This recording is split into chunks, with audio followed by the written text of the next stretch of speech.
Naku, parating na ang tensyon.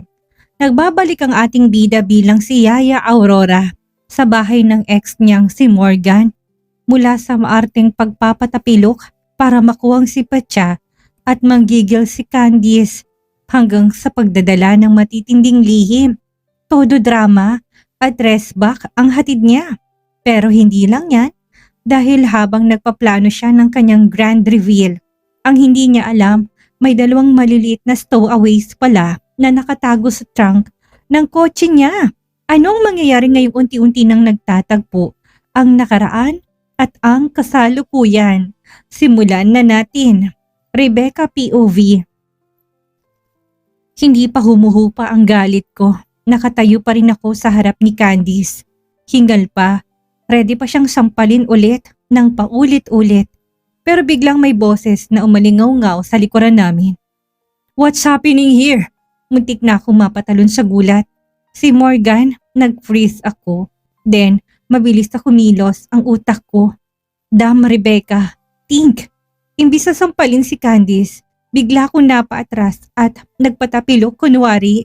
Ginawa kong exaggerated ang pagbagsak ko para palabasing itinulak ako ni Candice. Tumama ang palad ko sa lupa nang malakas at napasigaw ako na parang nasaktan talaga bago ako nagsalita. Doc, she pushed me! Boses kong parang takot. Nanginginig ng konti. She scolded me kasi sinita ko siya for hurting the kids. Umiling ako ng mahina, kunwari fragile, at tumingin ako kay Arjen, parang humihingi ng tulong at hindi ako nabigo. She pinched my ear! Mabilis sa sumbong ni Arjen. Galit na galit ang tono, itinaas pa niya ang buhok niya para ipakitang tenga. Oh, ear? And Althea too. Kinurot na rin mommy's very bad, daddy. Pasimple ako napangisi. My kids defending me. God, ang sakit sarap sa dibdib. What? No! I only pinched him a little because he threw the milk I prepared. Kaya ako. That's not true. Sabat ulit ni Arjen, sabay turo kay Candice na parang pulis na nag-i-entrap. Hindi ko tinapon. Sinabihan ko lang siyang ayoko ng sobrang tamis. Napasapo na sa noo si Morgan. At nang tumaas ang tingin niya, nakita ko sa mukha niya, galit na galit siya. Candice, malamig ang boses niya. Touch the kids again. Kahit isang beses pa. And you'll deal with me. Clear? Nakita kong tumigas ang panga ni Candice. Nagpupuyo sa galit at halatang gusto pang magdepensang sarili pero hindi na siya nakapagsalita nang lumapit si Morgan sa akin. Parang natahimik ang buong garden. Aurora, yumuko siya, tinitigan ng binti ko. Where does it hurt? Diyos ko, yan yung boses na nagpalambot sa akin noon. Yan yung mukha na kahit anong gawin ko, hindi ko makalimutan. Kita kong pag-aalala sa mukha niya. Really? Kaya nagpaawa ko para asarin si Candice. Here, Doc, yung uncle ko. I can't put weight on it. Maarting sabi ko na tila nasaktan talaga. Maingat niyang kinuha ang paa ko at hinilot ang parteng yun at muli kong naramdaman yung init. The same init I used to feel kapag inahaplos niya ako sa mga gabing akala ko mahal niya pa ako. Parang may kuryenteng dumaloy mula sa kamay niya pupunta sa dibdib ko. I had to stop him. Bago ko bumigay, bago niya mahalata na tumatagilid ang hininga ko. Okay na ako, Doc. Sabi ko, pilit na ngumiti. I'm fine. Pero nang makita ko mukha ni Candice at yung galit at selos sa mga mata niya, parang may pumasok na idea sa utak ko. Sa loob ko, gusto kong tumawa. Bigla ko umarte ulit.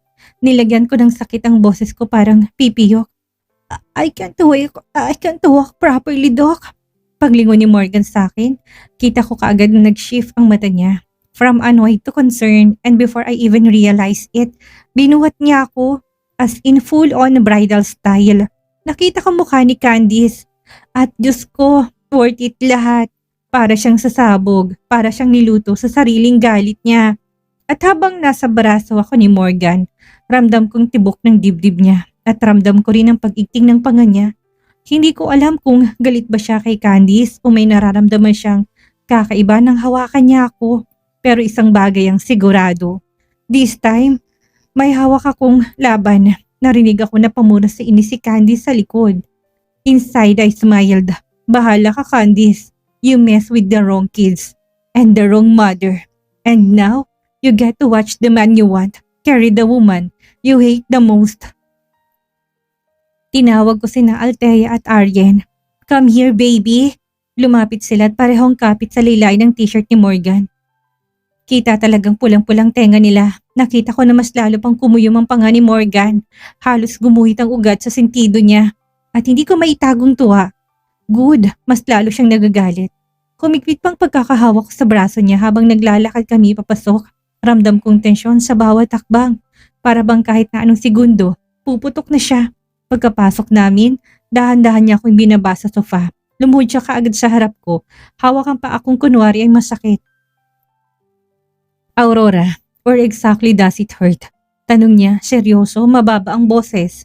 Inikot niyang hinlalaki niya sa angkel ko. Mainit ang haplos. Para ko nabunutan ng hininga.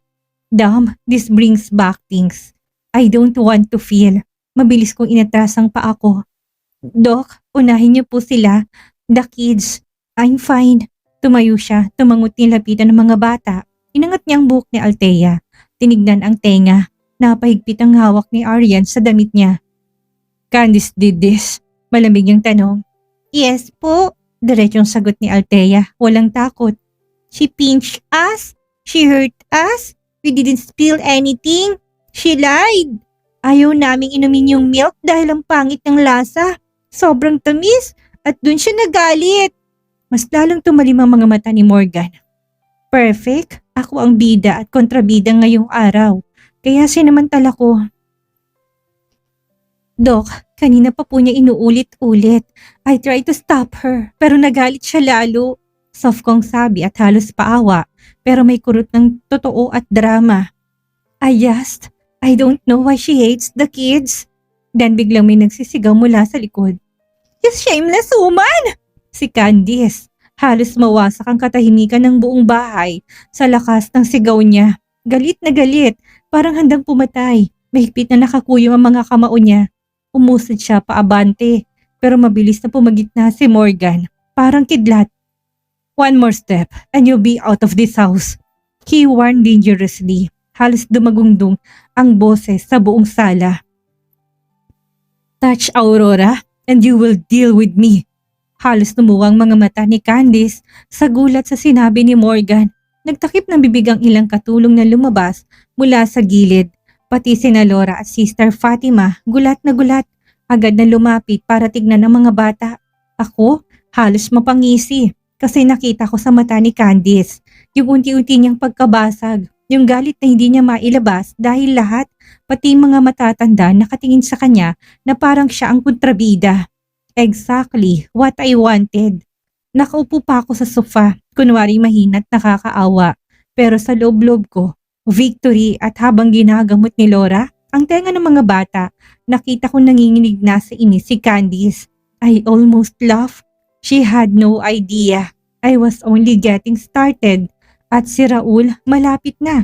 Lahat ng pasugalan niya, isa-isa nang mahuhulog. Just wait and see. Tumingin muli ako kay Candice. Halos mabaliw na sa galit. Huwag kang mag-alala, bulong ng utak ko. Paghimas rehas si Raul, isasama ka niya. Malapit na kayong magkasama sa isang selda. Napangisi ako ng bahagya. Very soon, Candice. Very, very soon. Samantala makalipas ang 3 oras ay natahimik na ang buong bahay. Umalis si Candice na sobrang galit na galit. Lumapit si Morgan kay Rebecca. Nakabihis na ng formal na damit, handang umalis pero halatang mabigat ang dibdib. Aalis muna ako. Mahinahon nitong sabi. May kailangan akong ayusin sa ospital. This Friday, darating ng bagong may-ari. Gusto niyang magkaroon ng big event para sa arrival niya. A full introduction to everyone. Formal na pagkakasabi ni Morgan pero ramdam na Rebecca ang lungkot na nakapaloob sa tinig nito. Parang may dinadala tong hindi sinasabi. May kumislot sa dibdib niya. Parang bigla siyang hinawakan sa loob at tinigpitan. Hindi niya maintindihan kung bakit. Bakit ako naapektuhan? Bakit parang naaawa ako? He broke me. He ruined everything. Dapat hindi ako makaramdam ng kahit na anong awa sa kanya. Sa hindi maintindihang damdamin, naginit ang bawat sulok ng mga mata ni Rebecca, but she blinked those tears away. Agad siyang tumalikod kay Morgan. Kunwari ay busy. Ako nang bahala sa mga bata. Mahina niyang sabi habang sinusundan ng tingin sina Althea at Arian na abala sa pagbuo ng tower gamit ang mga kahoy na blocks. Nagpakuwala siya ng mahinang buntong hininga, hindi para kay Morgan, kundi para kontrolin ang sarili niyang puso na mukhang hindi pa rin marunong makinig. Samantala si Morgan ay tahimik lang na nakatingin sa kanya sandali. Para bang may gusto pang sabihin but chose not to. Tumalikod ito, mabigat ang lakad at tuluyang lumabas ng pinto. At nanatili si Rebecca, nakatalikod, pilit winawasak anumang emosyon na pilit bumabalik. Pag-alis ni Morgan, diretso sana si Rebecca sa kusina para maghanda ng merienda para kina Arian at Althea. Pero bago pa siya makapasok, napahinto siya sa bungad ng pinto. May narinig siyang mga boses at isa doon umiiyak. Boses ni Zeth. Napakabagal ng hakbang niya habang dahan-dahan siyang lumalapit. Alam ba ni na Helena, Aria, at Ashton ang totoong estado ng ospital? Tanong ng boses ng isa pang babae. Mahina't parang takot masaktan si Zeth. Narinig niyang huminga si Zeth ng malalim pero basag. Sumagot si Zeth sa pagitan ng ikbi. Si Helena, alam, pero sina Aria at Ashton, wala. Ayoko silang mabahala. Ayoko silang matakot. Napahagulhol ulit ito. Ang hospital, pangarap yun ni Jake. Pinagpaguran niya. Lahat ng ipon, effort, tapos mawawala na lang. Hindi namin alam kung bakit. Hindi namin alam kung paano nangyari. Parang tumigil ang mundo ni Rebecca. Napasandal siya sa pader. Mabigat ang hininga. Parang tinusok ang puso niya sa sariling konsensya. Sumambulat ang hikbi ni Zeth at para bang may pumukpok sa dibdib na Rebecca. God, ano bang ginagawa ko? Sa kagustuhan niyang gumanti, may mga nadadamay. May damdami siyang nasasaktan. Napapikit siya, mariing napailing. I'm becoming the worst version of myself. Bagbok siya malamunin ng lungkot, umalis siya at mabilis na bumalik sa sala. Umupo sa sofa, nakatingin kina Althea at Arian na masayang naglalaro ng maliit na puzzle. Ang dalawang batang mahal niya, ang dalawang batang ipinaglalaban niya. Sila ang kailangan ko. Pag nakuhanan ko kayo, ibabalik ko lahat kay Jake. Pangakong pinalalakas niya sa sarili. Bigla na lang nagring ang phone niya. Si Joanne ang tumatawag. Sinagot niya agad at muntik niya nang mabitawan ng cellphone nang marinig ang sinabi nito. Nasa Pilipinas na kami ate. Kasama ko sina Ashril at Alicia. Nasa resort kami ngayon. Naghihintay sa'yo. And guess what? Nasa labas na ng farm yung sundo mo. What? Halos lumobong boses niya. Napalingon agad sina Althea at Arian, parehong nakataas ang kilay. Yaya Aurora? What happened? Tanong ni Althea. Binatay niya kaagad ang tawag at lumapit sa kanila. Nagpapanik pero pilit nagpapakalma. May pupuntahan lang ako saglit ha. I will be back. Tamang-tamang pumasok si Zeth sa sala. Bagong pahid ang luha pero pilit na nakangiti. Nagpaalam siya kaagad. Lalabas lang ako sandali ma'am. May kailangan kausapin sa gate. Hindi na siya naghintay ng sagot at mabilis siyang lumabas ng bahay. Halos nagmamadaling huminga at hindi niya alam kung alin ang nangingibabaw. Takot, excitement o gulo. Sa paglabas ni Rebecca ng bahay, hindi yun nakalampas sa mata ni Arian. Kumunot ang noon ng bata. Tapos marahang tumingin kay Althea. Lumapit siya sa kapatid at bumulong at halos hindi gumagalaw ang labi. Let's follow her. Tinigilan ni Althea ang pag-aayos ng blocks. Tahimik siyang tumango parang may naintindihan kahit walang mahabang paliwanag. Sabay pa nilang tinignan ang mamila nila. Nakaupo ito sa sofa, nakayuko, hawak ang phone na talatang wala sa sarili. Nagkatinginan ng kambal, isang maliit na lihim na kasunduan, tapos dahan-dahang naglakas palabas ng pinto.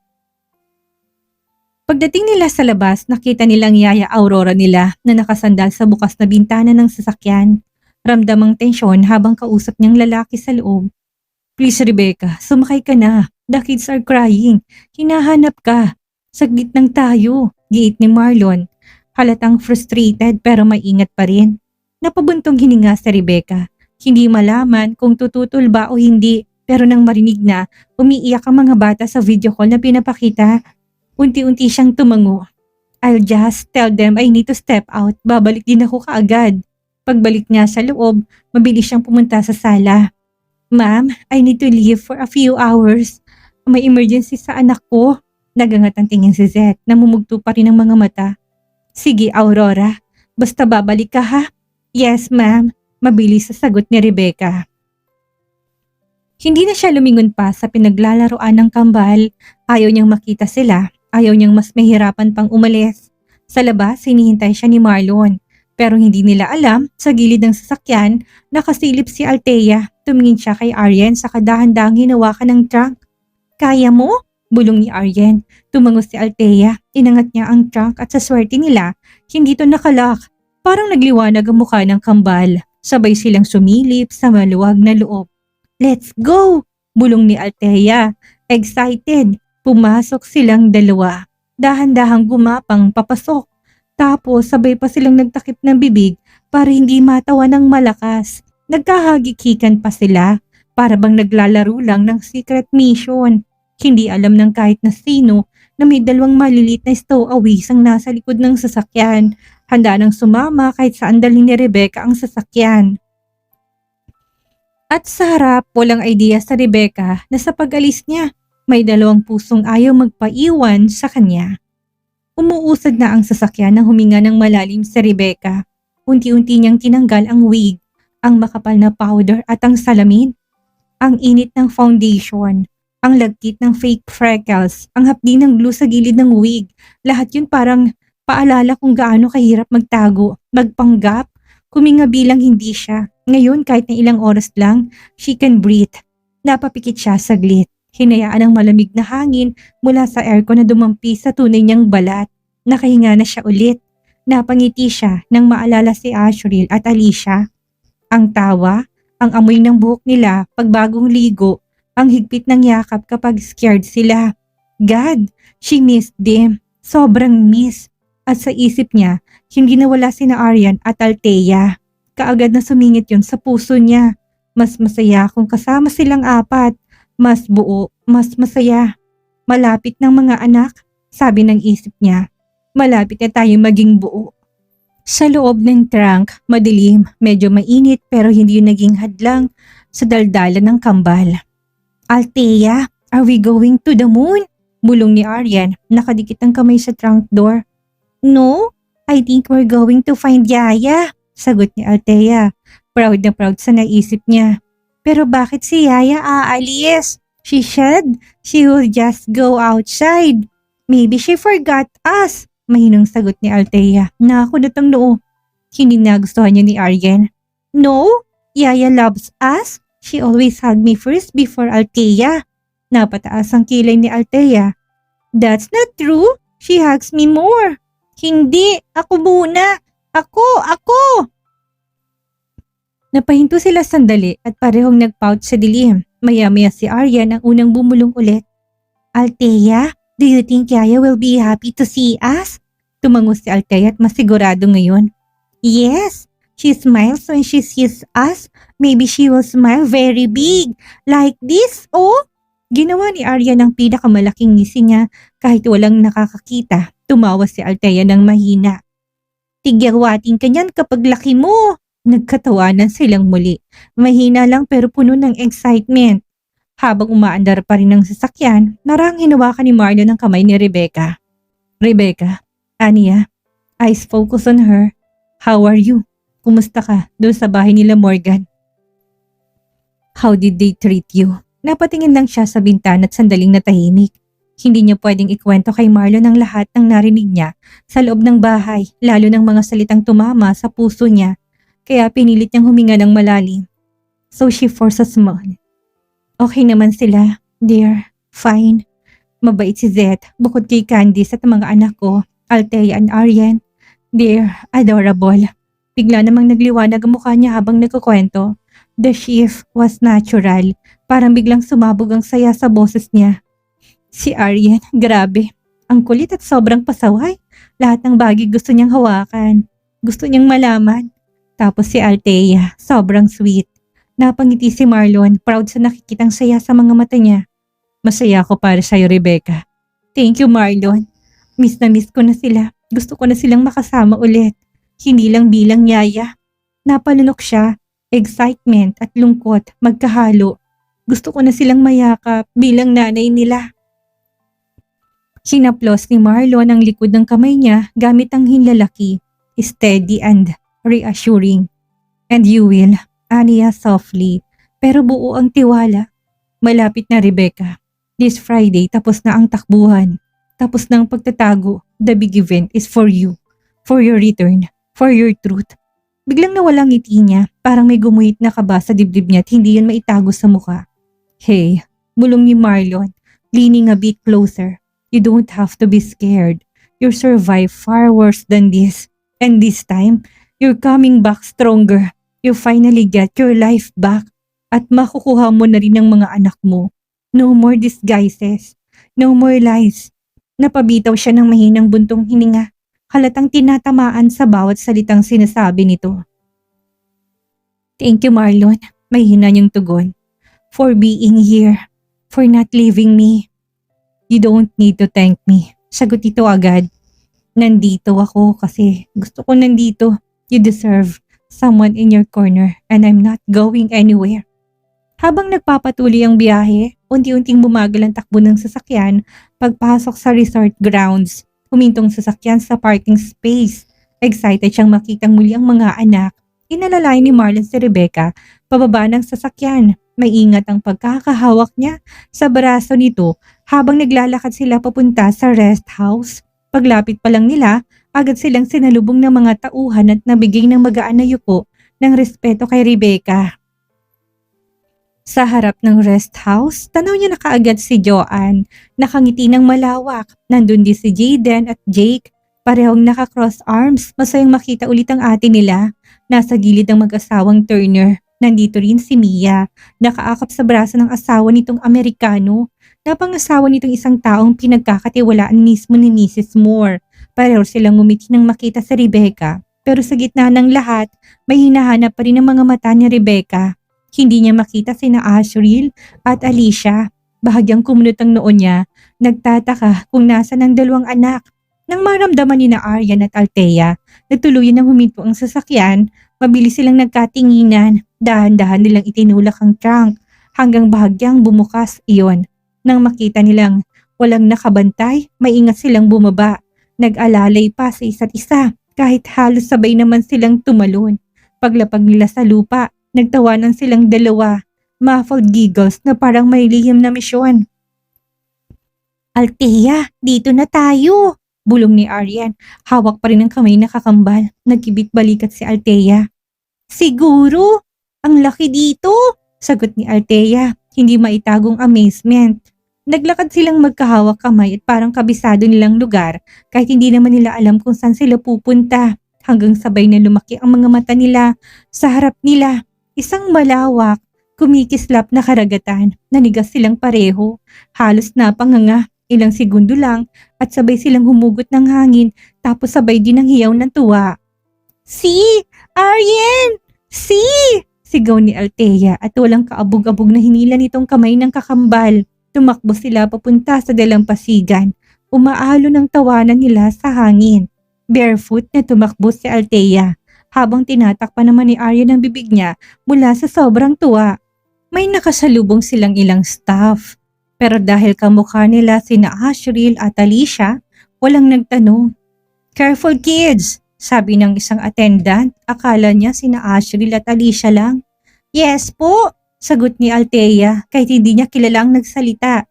Napatingin ng staff pero ngumiti lang. Good kids, huwag kayong pumunta sa tubig ha, paalala nito sabay talikod.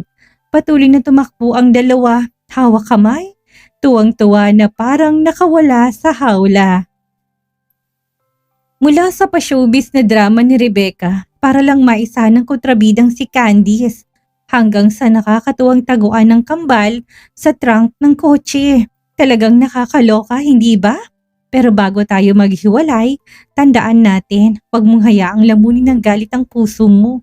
Kapag kasi pait at ganti na nagpapatakbo sa'yo, hindi mo namamalayang may mga inosenteng taong nadadamay at nasasaktan sa paligid mo.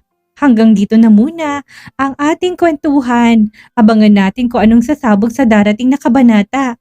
Mag-ingat tayong lahat at kita-kits uli sa susunod na episode.